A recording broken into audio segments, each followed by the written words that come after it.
দিল্লির প্রেসনোট প্রত্যাখ্যান ঢাকা হাইকমিশন ছোট করার হুঁশিয়ারি উপদেষ্টার। দিল্লিতে বাংলাদেশ হাইকমিশনে উগ্রবাদীদের বিক্ষোভ নিয়ে এবার মুখোমুখি অবস্থানে ঢাকা ও দিল্লি। ভারতের পররাষ্ট্র মন্ত্রণালয় এই ঘটনাকে শান্তিপূর্ণ বলে দাবি করলেও তা সরাসরি প্রত্যাখ্যান করেছে বাংলাদেশ। কূটনৈতিক এলাকায় নিরাপত্তা বেষ্টনী ভেঙে কিভাবে বিক্ষোভকারীরা ভেতরে এল, দিল্লিকে সেই কড়া প্রশ্ন ছুড়ে দিয়েছে ঢাকা।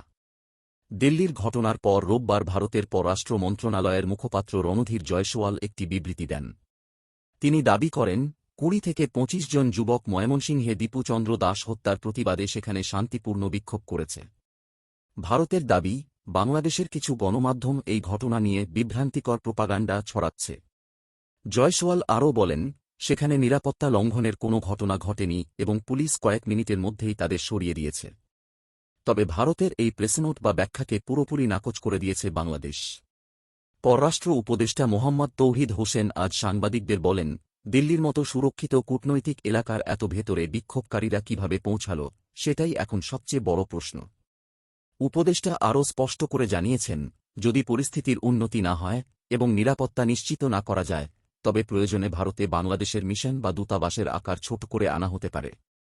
এর আগে হাইকমিশনের প্রেস মিনিস্টার ফয়সাল মাহমুদ জানিয়েছিলেন, বিক্ষোভকারীরা গেটের সামনে এসে হাইকমিশনারকে ধরার হুমকি দিয়ে চিৎকার করেছে। বিশেষজ্ঞরা বলছেন, ভিয়েনা কনভেনশন অনুযায়ী বিদেশি মিশনের নিরাপত্তা নিশ্চিত করা ভারতের দায়িত্ব। কিন্তু দিল্লির প্রাণকেন্দ্রে এমন ঘটনা এবং ভারতের পক্ষ থেকে সেটিকে স্বাভাবিক হিসেবে দেখানোর চেষ্টা দুই দেশের কূটনৈতিক উত্তেজনাকে আরও বাড়িয়ে দিল। দিল্লির এই নিরাপত্তা ঘাটতি নিয়ে আপনার মতামত কি?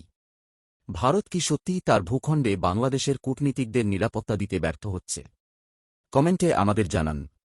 ভারত বাংলাদেশ সম্পর্কের এমন প্রতিটি ব্রেকিং আপডেট সবার আগে পেতে আমাদের চ্যানেলটি সাবস্ক্রাইব করে বেল আইকনটি অন রাখুন। আল্লাহ হাফেজ।